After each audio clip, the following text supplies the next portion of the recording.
అందరికీ ప్రైజ్ దిలాడండి.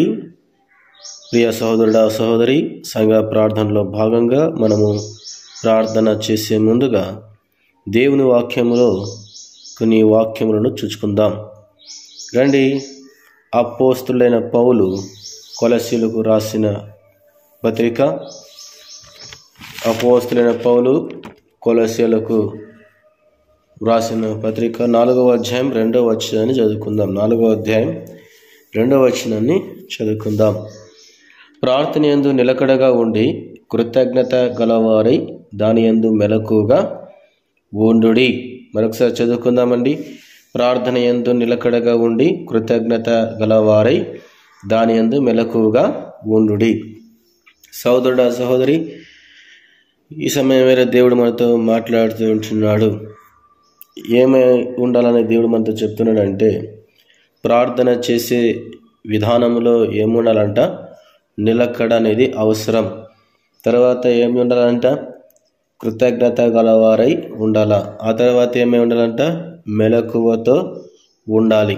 మన ప్రార్థనా జీవితంలో నిలకడ ఉండాలి, కృతజ్ఞత గలవారిగా ఉండాలి, మెలకువగా ఉండాలని దేవుని వాక్యము ఈ విధంగా సెలవిస్తూ ఉంటున్నది. సహోదరుడ సహోదరి, ఈనాడు అనేక మంది దేవుని వాక్యాన్ని పక్కన పెట్టి, ప్రభువును పక్కన పెట్టి, సంఘములో సహవాసంలో ఆయన సన్నిధిలో మరి కుటుంబంగా కావచ్చు, వ్యక్తిగతంగా కావచ్చు, మరి సమాజంలో కావచ్చు, ఎక్కడైనా సరే దేవుని యొక్క సన్నిధిని వెంబడించడం లేదు, ప్రార్థన జీవితాన్ని జీవించడం లేదు, మూగవారి వలె ఉంటున్నారు. సంఘంలో అనేక మంది సంఘ ప్రార్థనలకు వస్తున్నారు, వెళ్తున్నారు, కానీ సంఘంలో సంఘ ప్రార్థనలో దేవుని యొక్క పాదాల చెంత ప్రార్థన యందు నిలకడగా లేనటువంటి పరిస్థితి. ఏదో వచ్చాము వెళ్ళామంటే వెళ్ళామను అన్నటువంటి పరిస్థితిలో ఉంటున్నారు. అయితే దేవునికి కృతజ్ఞతను చెల్లించడం లేదు, మెలకువతో ఉండటం లేదు. చాలామంది సోమరుల వలె నిద్రిస్తూ ఉంటున్నారు. చాలామంది దేవుని యొక్క మరి సన్నిధిని ప్రేమించలేక, ఆయన యందు భయము భక్తి లేక ఈనాడు చాలామంది ఏమైపోతున్నారంట? ఇష్టానుసారంగా అరచేతిలో ప్రపంచం అన్నట్టుగా ఒక సైతాన్ గన్ని పట్టుకొని చూస్తూ ఉంటున్నారు. దేవుని వాక్యం బోధించబడుతూ ఉంటుంది, కానీ ఇక్కడ మాత్రము అరచేతిలో ప్రపంచాన్ని చూస్తూ ఉంటారు. ఎవరు అరచేతిలో ప్రపంచం అంటే? Devil. Who is the devil? The mobile phone. కాబట్టి చాలామంది ఈ యొక్క సాతాను గాన్ని పట్టుకొని చూస్తూ ఉంటారు, దేవుణ్ణి చూడరు, దేవుని వాక్యాన్ని చూడరు, ప్రార్థన చేయరు. అంటే మూగవారి వలె ఉంటారన్నమాట. మరి ఎప్పుడు వీళ్ళు మూగతనాన్ని వదిలిపెడతారంటే, ఈ లోకాన్ని వెంబడించేటప్పుడు మూగవారి వలె ఉండరు. దేవుని యొక్క వాక్యాన్ని వినేటప్పుడు మాత్రము, ఆయన ఎందుకు ప్రార్థన చేయాలన్నప్పుడు, ఆయన వాక్యం వినాలన్నప్పుడు, ఆయన సన్నిధిలో రావాలన్నప్పుడు మాత్రము మూగవారి వలె అయిపోతారు అన్నమాట. ప్రార్థన చేయరు, దేవుని వాక్యాన్ని వినరు, చెవిటి వారి వలె అయిపోతారు, గుడ్డి వారి వలె అయిపోతారు. కండ్లు ఉండి కూడా దేవుని వాక్యాన్ని చదవలేనటువంటి పరిస్థితి. ఈనాడు అనేక మంది అలా జీవిస్తూ ఉంటున్నారు. అందువల్ల అనేక మందికి ప్రార్థన చేసినప్పటికీ జవాబు రానటువంటి పరిస్థితి. ఎందుకు జవాబు రాదంటే, వారి జీవితంలో ఏం లేదు, నిలకడ లేదు. ప్రార్థన యందు నిలకడ జీవితం లేదు, స్థిరత్వం లేదు. కాబట్టి దేవుని వాక్యంలో ఎక్కువ భాగము ప్రార్థనను గురించిన అంశాలు వ్రాయబడి ఉండటం మనం చూస్తాం. ఈ అంశాలు ఆయా వ్యక్తులు ప్రార్థించిన సందర్భాలు కావచ్చు, సహోదరుడ సహోదరి, ప్రార్థన గురించిన హెచ్చరికలు కావచ్చు, ప్రార్థన వాగ్దానాలు కావచ్చు, ప్రార్థన గురించిన మాటలు బైబిల్ గ్రంథంలో సమృద్ధిగానే ఉన్నాయి. సహోదరుడ సహోదరి, బైబిల్ గ్రంథం ప్రారంభంలో అప్పుడు యెహోవా నామమున ప్రార్థన చేయుట ఆరంభమైనది. చూడండి, ఆది కాండంలో మనం చూస్తాం. రండి, వాక్యంలో మనం చూసినట్లయితే ఆది కాండము 4వ అధ్యాయము 26వ వచనంలో మనం చూస్తాము. మరియు షేతు నకు కూడా మరియు షేతునకు కూడా కుమారుడు పుట్టెను. అతనికి ఏనోషను పేరు పెట్టెను. అప్పుడు యెహోవా నామమున ప్రార్థన చేయుట ఆరంభమైనది. ఏ నామమున ప్రార్థన చేయుట ఆరంభమైనది? యెహోవా నామమున ప్రార్థన చేయుట ఆరంభమైనది. కాబట్టి ఈ యొక్క ఆరంభం అనేది మనం చూస్తున్నాం. చూడండి, మరి ముగింపు మరి ఎక్కడ చూస్తామంటే మనము ఇక్కడ చూస్తాం, చిట్ట చివరిగా ఆమేన్ అనే మాటను మనం చూస్తాం. ఎక్కడ చూస్తామండి ఆమేన్ అనే మాటను? మనం చూసినట్లయితే ప్రకటన గ్రంథము 22వ అధ్యాయము 21వ వచనంలో మనం చూసుకున్నట్లయితే, ప్రభువైన యేసుక్రీస్తు కృప పరిశుద్ధులకు తోడైండును గాక ఆమేన్. చూడండి, అక్కడ ప్రార్థన ప్రారంభమైంది, చివరిగా ముగింపులు ఏమైంది? ఆమేన్తో ముగించబడింది. కాబట్టి మన విశ్వాస జీవితంలో ప్రార్థన అనేది ఆరంభం ఉండాలా, ముగింపులో ఆమేన్ ఉండాలా. ప్రార్థన ఉండాలా, ముగింపులో ఆమేన్ ఉండాలా. కాబట్టి ఇవేవి లేవు. ఏదో వచ్చామబ్బా ఆయన సన్నిధికి, వచ్చామబ్బా ఆయన మందిరానికి, అటెండెన్స్ వేసుకున్నామా, వెళ్ళామా, నిర్లక్ష్యం. సరైన టయానికి రాము, సరైన టయానికి దేవుణ్ణి వెంబడించాము, సరైన టయానికి ప్రభు మాటలు వినము. కాబట్టి సహోదరుడు సహోదరి, తిరుగుబాటుతనం చేస్తుంటున్నాం. దేవుని యొక్క ఉగ్రత వస్తుంది. తిరుగుబాటు చేస్తే ఏమొస్తుందంట? దేవుని యొక్క ఉగ్రతను చూడాల్సిన పరిస్థితి వస్తుంది. సహోదరుడు సహోదరి, ఈ సమయం వేళ దేవుడు మనతో మాట్లాడుతుంటున్నాడు. ప్రార్థనను గురించిన ఉదాంతాలు బైబిల్ గ్రంథంలో అనేకం ఉన్నాయి. చూడండి, యాకోబు ప్రార్థనలో ఏముందంట? పెనుగులాడటం. అదేవిధంగా చూస్తాం, దానియేలు రోజుకు 3 మారు ప్రార్థించటం. యాకోబు పెనుగులాడుతూ ఉన్నాడు దేవుని వద్ద. మరి నీవు పెనుగులాడుతుంటున్నావా? దానియేలు రోజుకు 3 మారు ప్రార్థిస్తుంటున్నాడు. మరి నీవు ప్రార్థిస్తుంటున్నావా? దేవుని హృదయానుసారుడైన మనుషులకు దావీదు దేవునికి మొరపెట్టడం లాంటి ప్రార్థనకు సంబంధించిన ఉదాంతాలు ఎన్నో కూడా బైబిల్ గ్రంథంలో మనము చూస్తున్నాం. అదేవిధంగా కర్మేలు పర్వతంపై సవాలుతో కూడిన ప్రార్థన చేసి ఆకాశం నుండి అగ్ని దిగి వచ్చేలా చేసిన ఏలియాను, చెరసాల పునాదులు అదిరేలా, సంఖ్యలు ఊడిపోయేలా ప్రార్థించిన పౌలు, శీల లాంటి ప్రార్థన యోధులందరినో మనము దేవుని వాక్యంలో బైబిల్ గ్రంథంలో చూస్తున్నాం. విస్తారమైనటువంటి ప్రార్థన ఆజ్ఞలను, లెక్కకు మించినన్ని ప్రార్థన వాగ్దానాలను బైబిల్ గ్రంథంలో మనము అనుదినము చదువుతుంటున్నామా? జ్ఞాపకం చేసుకొంచుంటున్నామా? వారి వల్ల మనం జీవిస్తుంటున్నామా? ప్రార్థన యోధులుగా ఉంటున్నామా? లేకపోతే మూగవారి వలె ఉంటున్నామా? మూగవారి వలె ఉంటే ఈ దినం మూగతనాన్ని ఏం చేయాలా? తీసివేయాలా. నీ నాలుకతో, నీ పెదవులతో, నీ నోటితో ఏం చేయాలి? దేవునికి ప్రార్థన చేయాలి. చూడండి, బైబిల్ గ్రంథంలో మనం ఇవన్నీ చూస్తున్నాం. విస్తారమైన ప్రార్థన ఆజ్ఞలను, లెక్కకి మించినన్ని ప్రార్థన వాగ్దానాలను బైబిల్ గ్రంథంలో మనము చదువుతుంటున్నామా లేదా? చదవాలి. ఇవన్నీ మనకేమి తెలుపుతూ ఉంటున్నాయి? పవిత్రమైనది, శక్తివంతమైనది ఆయన ప్రార్థన యొక్క అవసరతను ఇవన్నీ మనకు తెలపడం లేదా? తెలియపరుస్తూ ఉన్నాడు దేవుడు మనకు. అయితే మనము వాటిని తెలుసుకోవటం లేదు. ఏమి తిందుము, ఏమి త్రాగుదము, ఎలా సుఖించుదము, ఏమి ధరించుకుందము, లోకస్తుల వల్ల ఎలా జీవించుదము, యేసుక్రీస్తు ప్రభువుకు మాదిరిగా జీవించండిరా అంటే, నా ఇష్టానుసారం నేను జీవిస్తాను, నా ఇష్టానుసారం నేను మాట్లాడతాను, నా ఇష్టానుసారంగా నేను ప్రవర్తిస్తాను, నా ఇష్టానుసారం నేను నడుస్తాను అంటే, దేవుడికి ఒక దినమున ఏం చేయాలి? దేవుని యొక్క న్యాయపీఠం మీద ఆయన కూర్చున్నప్పుడు ఆ సమయం వేళ నీవు, నేను, మనమంతా ఒక దినం లెక్క చెప్పవలసిన పరిస్థితి వస్తుంది.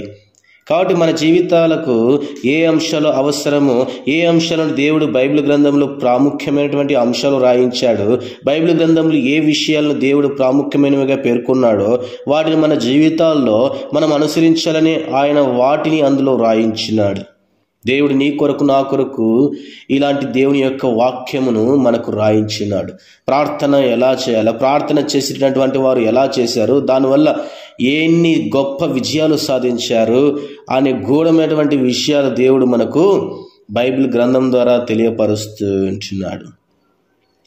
కాబట్టి వాటిని మన జీవితాల్లో మనం అనుసరించాలని ఆయన వాటిని ఈ యొక్క బైబిల్ గ్రంథంలో రాయించడం అనేది జరిగింది.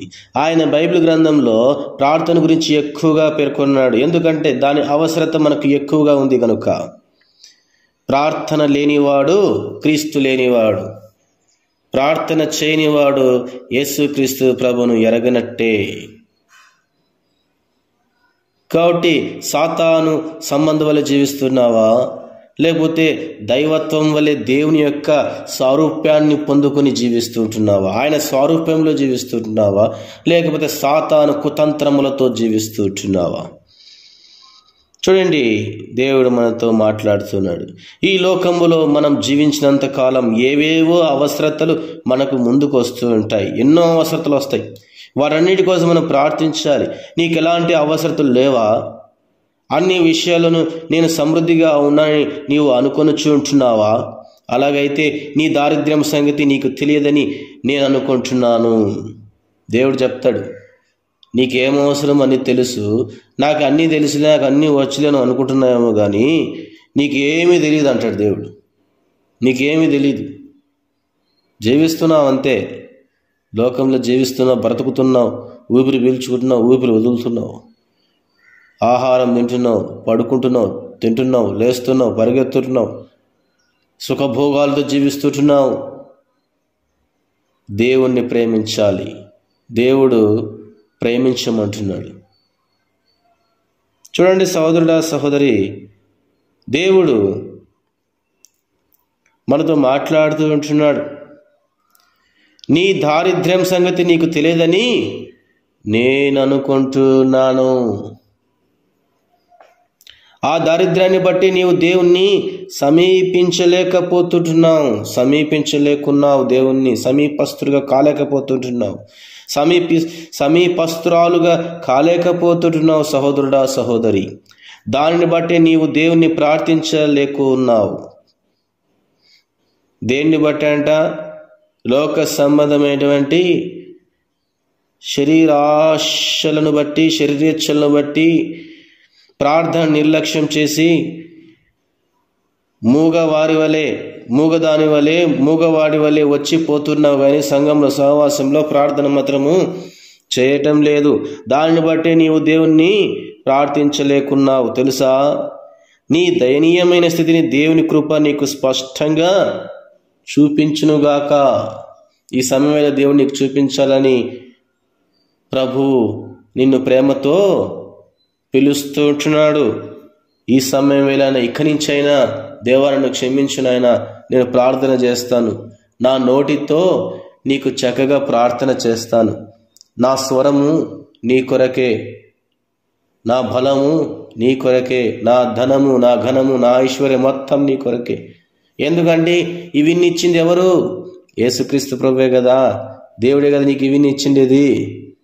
కాబట్టి ప్రార్థన లేమితోనున్న ఆత్మ క్రీస్తు లేని ఆత్మ. చూసారా సహోదరుడా, సహోదరి, ప్రార్థన లేనటువంటి ఆత్మ క్రీస్తు లేని ఆత్మగా ఉంటుంది. ఆ ఆత్మకు విలువ ఉండదు. గుర్తుపెట్టుకోండి, ప్రార్థన అనేది విశ్వసించే శిశువు యొక్క తడబడే మాటల సంకలనం. ప్రార్థన అనేది పోరాటం చేసే విశ్వాస యోధుని యొక్క యుద్ధ కేక. చూడండి, ప్రార్థన అనేది పోరాటం చేసే విశ్వాస యోధుని యుద్ధ కేక. కేకలు వేస్తున్నావా ప్రార్థనలో? దేవుని యొద్ద గోజాడుతుంటున్నావా? అడుగుచుంటున్నావా? ఎలా ఉంటున్నావు దేవుని సన్నిధిలో? ప్రార్థన అనేది యేసునందు నిద్రించే సమయంలో క్రీస్తు సారూప్యంలోనికి మార్చబడ్డ పరిశుద్ధుని యొక్క విజయ గీతిక. ప్రార్థన అనేది శ్వాస నిశ్వాసలతో కూడిన ఊపిరి. ప్రార్థన అనేది కావలివాని మెలకువ పదము. ప్రార్థన అనేది కన్నీటిని ఆపే ఆదరణ. ప్రార్థన అనేది పోరాట యోధుని బలం. ప్రార్థన అనేది ఒక క్రైస్తవునికి ఇవ్వబడిన గౌరవం మరియు ఆధిక్యత. నీవు నిజంగా దేవుని బిడ్డవు అయినట్లయితే నీవు నీ పరలోక తండ్రి ముఖార విందాన్ని అన్వేషిస్తావు, ఆయన ముఖాన్ని చూస్తావు, ఆస్వాదిస్తావు, ప్రేమిస్తావు. నీ పరలోక తండ్రి ప్రేమలో సేదదీరుతావు. మరింత పరిశుద్ధుడుగా మారేందుకు ప్రార్థించు. మరింత వినయ మనస్కుడుగా విధేయుడిగా మారేందుకు ప్రార్థించు. ప్రభు కోసం మరింత రోషంగా జీవించేందుకు ప్రార్థించు. ఈ లోకంలో మరింత ఓర్పు సహనాలను ప్రదర్శించేందుకు ప్రార్థించు. క్రీస్తుతోటి మరింత సన్నిహిత సహవాసం కలిగి ఉండేందుకు ప్రార్థించు. మరింతగా క్రీస్తు ప్రేమ పరిధిలోనికి ప్రవేశించేందుకు ప్రార్థించు. నీవు ఇతరులకు మాదిరిగా జీవించేందుకు ప్రార్థించు. క్రీస్తును పోలి నడవడానికి ప్రార్థించు. నీవు ఇతరులకు ఆశీర్వాదకరంగా జీవించేందుకు ప్రార్థించు. నీవు నీ యజమానిని మహిమపరిచే విధంగా జీవించేందుకు ప్రార్థించు. చివరిగా ప్రార్థన యందు ఎలా ఉండాలంట? నిలకడగా ఉండాలా. ఇంకెలా ఉండాలంట? కృతజ్ఞత కలిగిన వారి వల్ల ఉండాలి. ఇంకెలా ఉండాలంట? మెలకువతో కలిగి ఉండాలా. ఇంకెలా ఉండాలంట? దేవుని ప్రేమిస్తూ ఉండాలా. నీ జీవిత ధ్యేయంగా చేసుకునేందుకు, నీ జీవితాన్ని మార్చుకునేందుకు క్రీస్తులోనికి ఈ సమయం వేళ నువ్వు ఏం చేయాలంట? ఆయన రూపంలోనికి నువ్వు మార్చబడాలా. ఆయన పోలిక చొప్పున నువ్వు మార్చబడాలి. ఆయన యందు జీవించాలి, ప్రార్థించాలి. ప్రార్థన యందు నిలకడగా ఉన్నావా? సహోదరుడా సహోదరి, జ్ఞాపకం చేసుకుందాం. ఇక నుంచి నేను ప్రార్థన చేస్తాను. నా కంఠస్వరం నీకే నా ప్రభువా. బిగ్గరగా ఆయన సన్నిధిలో ప్రార్థన చేస్తాను. కృతజ్ఞతాస్తులు చెల్లిస్తాను. చక్కగా ఆరాధన చేస్తాను. చక్కగా వాక్యం చదువుతాను. చక్కగా సహోదరులతో సహోదరిమణులతో సహవాసములు అందరితో నేను ఐక్యతగా ఉంటాను. ఈ నోటి వెంట నేను దూషణలు మాట్లాడను. ఈ నోటి ద్వారా నేను ఒకరిని బాధ పెట్టే మాటలు మాట్లాడను. ఈ నోటి ద్వారా నేను ఆశీర్వాద వచనాలు మాత్రమే మాట్లాడతాను. నీ వాక్యమే ఈ నోటి నుంచి వస్తుందని ఒక తీర్మానం చేసుకో. లేదు నేను ఇలా ఉండను, ఇలాగే ఉంటానంటే నేను దరిద్రుడుగా ఉంటాను, నేను సాతాను పట్టిన వారి వల్ల జీవిస్తాను, నేను శరీరానుసారి వల్ల జీవిస్తాననుకుంటే ఇంకా అది నీ ఇష్టం. కాబట్టి దేవుడు పిలుస్తూ ఉంటున్నాడు. దేవుడు నిన్ను ప్రేమిస్తూ ఉంటున్నాడు. కాబట్టి సహోదరుడా సహోదరి, జ్ఞాపకం చేసుకుందాం. ఎలా ఉంటున్నావు ఆయన సన్నిధిలో? భయభక్తులతో కూడినటువంటి ప్రార్థన చేస్తుంటున్నావా? నిలకడగా ఉంటున్నావా? స్థిరంగా ఉంటున్నావా? విశ్వాసంగా నమ్మకంగా దేవుని సేవిస్తున్నావా? సరైన సమయానికి వస్తూ ఉంటున్నావా? సరైన సమయానికి అనేక మంది రావడానికి మాదిరిగా నువ్వు జీవిస్తుంటున్నావా? లేకపోతే ప్రార్థన చేసేటువంటి వారిని కూడా ప్రార్థన చేయకుండా ఆటంకం కలిగిస్తుంటున్నావా? అలా ఆటంకం కలిగించిన వాడు ఎలాంటి వాడంట? క్రీస్తు లేనివాడు. ఇక్కడ ఉంది కదా, ప్రార్థన లేమితోనున్న ఆత్మ క్రీస్తు లేని ఆత్మ. క్రీస్తు లేని వారు ప్రార్థన చేయరు. క్రీస్తు లేని వారు ప్రార్థన చేసేవారిని కూడా చేయనీరంట. వాళ్ళు చేయరు, చేసేవాళ్ళు చేయనీరు. ఆరాధన చేయరు, వాళ్ళు చేయరు. చేసేవాళ్ళని ఆరాధన చేయరు, వాళ్ళు చేయరు. అదేవిధంగా దేవుని యొక్క సన్నిధిలో పరిచర్య విషయంలో, సువార్త ప్రకటించే విషయంలో చేసేవారిని పరిచర్య చేయనీరు, వాళ్ళు కూడా చేయరు. ఈ విధంగా సంఘంలో ఎక్కడ చూసినా అపవాది అయినటువంటి సైతానుడు ప్రవేశించి ఉంటున్నాడు. ఇటువంటి సాతాను సంబంధంగా జీవించేటువంటి వారి కొరకు ఏం చేయాలి? మనము ప్రార్థన చేయాలి. కాబట్టి సహోదరుడ సహోదరి, చదువుకుందాం వాక్యంలో. కొలెసీలు రాసిన పత్రిక 4వ అధ్యాయము 2వ వచనము. ప్రార్థన యందు నిలకడగా ఉండి కృతజ్ఞత గలవారై దాని యందు మెలకువగా ఉండుడి. ప్రార్థన యందు నిలకడగా ఉండి కృతజ్ఞత గలవారై దాని యందు మెలకువగా ఉండుడి. మెలకువతో ఉందాం, నిలకడగా ఉందాం, స్థిరంగా ఉందాం, కృతజ్ఞత కలిగి ఉందాం, దేవుని యందు భయభక్తులు కలిగి జీవిస్తాం. అనేక మందిని క్రీస్తులోనికి, ప్రార్థనలోనికి నడిపిద్దాం. దేవుడు ఇచ్చిన వాక్య భాగము దీవించి ఆశీర్వదించునుగాక.